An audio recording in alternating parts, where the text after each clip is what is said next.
Bien, vamos a partir de la configuración del amplificador diferencial o amplificador derivador de la siguiente forma. Tenemos lo que es un amplificador inversor, pero en vez de tener la resistencia conectada del terminal inversor a la señal de tensión de entrada, vamos a sustituirla por un capacitor. Este capacitor es el que va a ser la función principal, le va a dar la forma principal para lo que nosotros queremos a la salida, que es derivar la señal de tensión de entrada. Cabe mencionar que esa señal de tensión de entrada debe de ser variante en el tiempo. Sí, ¿por qué? Porque la derivada de una constante sería 0, entonces no tendría caso un circuito de esta forma. Bien, partimos de la ley de corrientes de Kirchhoff, que nos dicta que la corriente que entra en un nodo debe ser igual a la corriente que sale de él. La suma de las corrientes que entran igual a la suma de las corrientes que salen. O, implícitamente hablando, decimos que todas las corrientes que intervienen en un nodo, no importa la forma, salgan, entren, etc., las corrientes deben de ser con una suma algebraica igual a 0. Entonces, igual que en el amplificador inversor, vamos a ver cuál va a ser nuestro nodo a analizar, que el cual lo encontramos en el terminal inversor, es decir, con el signo negativo. Entra una corriente I1. Esta corriente I1 pertenece a la corriente que fluye a través del capacitor. Y sale del nodo una corriente hacia la resistencia de retroalimentación, corriente I2. Entonces, aplicando la ley de corrientes de Kirchhoff, entra corriente I1 y sale corriente I2. I1 igual a I2. Para la corriente 2 podemos asociar esa corriente bajo la ley de Ohm, que nos dice que la corriente es igual al voltaje entre la resistencia. Ese voltaje corresponde a la diferencia de potencial que existe entre el terminal de salida respecto al nodo de análisis, ¿ok?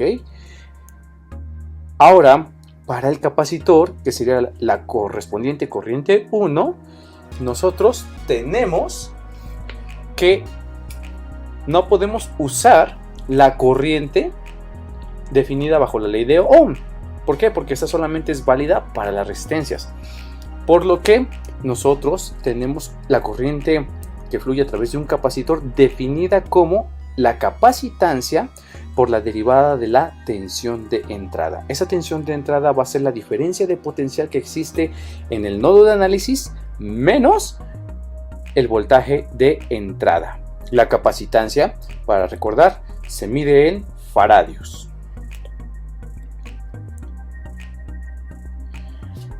Ahora, centrémonos en el análisis de esta configuración. Sabemos que existe una relación directa del terminal no inversor con el terminal inversor. Es decir, todo lo que yo conecte en el terminal no inversor se va a ver reflejado en el terminal no inversor. Perdón, en el terminal inversor. ¿Sale? Todo lo que se conecte en el terminal no inversor, que es el de signo positivo, se ve reflejado en el terminal inversor, que es el que tiene el signo negativo.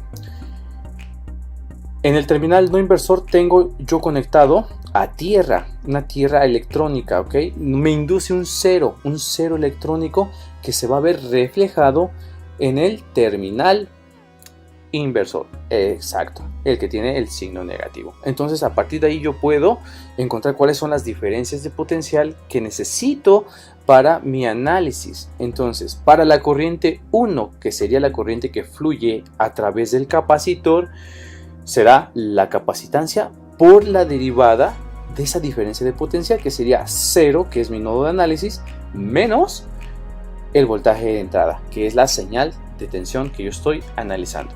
Y es ahí donde aparece ya la forma, ¿no?, de esta configuración, amplificador derivador.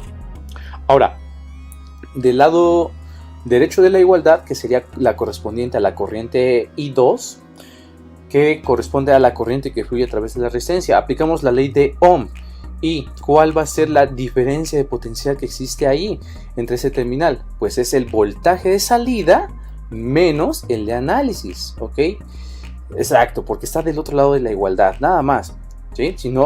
Si estuviera del lado izquierdo, simplemente es 0 menos el de salida, ¿ok? Pero, bien, vamos a seguir la regla que hemos estado usando. Entonces es voltaje salida menos 0 entre la resistencia. Ahora, si yo elimino los ceros, ¿sale? La derivada de una constante sería 0. Entonces la derivada de 0 es 0. Y el 0 pues aritméticamente no me influye en nada. Entonces es menos la capacitancia por la derivada de la tensión de entrada, ¿sí?, para el lado izquierdo de la igualdad. Y esto va a ser igual a voltaje salida entre la resistencia. Si notamos de este lado de la igualdad, lado derecho, la resistencia está dividiendo. Pasaría multiplicando del lado izquierdo y ya tendría la solución para el voltaje de salida respecto al voltaje de entrada. Entonces, el voltaje de salida es igual a menos RC por la derivada del voltaje de entrada. ¿Ok? Bien. Analicemos lo siguiente. Tengo conectado en serie o en cascada propiamente dicho un amplificador en su forma diferencial o su forma de amplificador derivador y un amplificador inversor como tal, y el inversor, las resistencias son iguales. Eso me induce que hay una ganancia unitaria. Entonces, a la salida del primer amplificador yo tengo un voltaje menos RC por la derivada del voltaje de entrada, la tensión de entrada, la señal que yo estoy analizando. ¿Ok? Y cuando yo conecto en serie, los amplificadores van a hacer la operación de multiplicación. ¿Ok? Entonces yo voy a multiplicar la señal de tensión B1 de salida del primer amplificador por la ganancia que tenga el segundo amplificador. ¿Qué ganancia va a tener si las resistencias son iguales y es un inversor? Ganancia unitaria. Entonces voy a multiplicar por menos 1. Por lo tanto, el voltaje de salida va a ser igual a RC por la derivada del voltaje de entrada, la tensión de entrada. ¿Por qué RC? Porque está entrando a un amplificador de ganancia unitaria y este se va a multiplicar por un menos 1. Menos por menos me da el más. ¿Qué puedo detectar aquí? La ganancia.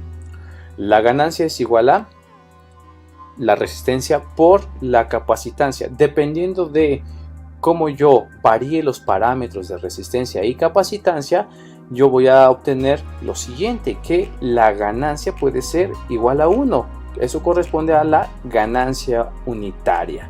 Es decir, que el voltaje de salida va a ser igual a la derivada del voltaje de entrada. ¿Sale? Ahora, si la ganancia es mayor que 1, me induce directamente que la derivada se va a ver incrementada en amplitud. Lo mismo ocurre que si la ganancia tiene variación entre 0 y 1, que puede adquirir cualquiera de los valores entre este rango, la derivada de la tensión de entrada, su amplitud se va a ver decrementada. Ahora, para toda esta arreglo electrónico, yo puedo representarlo en una caja negra. Todo lo que tenga adentro de esa cajita negra, ¿sale?, va a ser la operación de la derivada. Así que cuando yo esté hablando de esto en un futuro posterior para hacer ejercicios de este tipo, no me va a importar tanto lo que yo tenga ahí, sino lo que puedo yo hacer y cómo es que hace una relación de la entrada y la salida. Entonces, tengo una tensión de entrada, Bin, entra a este arreglo de amplificadores y a la salida yo voy a esperar una ganancia que va a multiplicar a la derivada temporal de esa tensión de entrada. ¿Ok? La derivada temporal, para abreviar, voy a utilizar la notación de Newton, que es poner un puntito en la variable, ¿ok?, de la función que yo estoy analizando. Entonces, B puntito in me corresponde a la derivada de la tensión de entrada respecto del tiempo. ¿Ok? Y la asignamos pues a la cajita una S. ¿Por qué una S? Porque si nosotros recordamos nuestras lecciones de transformadas de Laplace, La derivada de una función es igual a s que multiplica a la función que yo estoy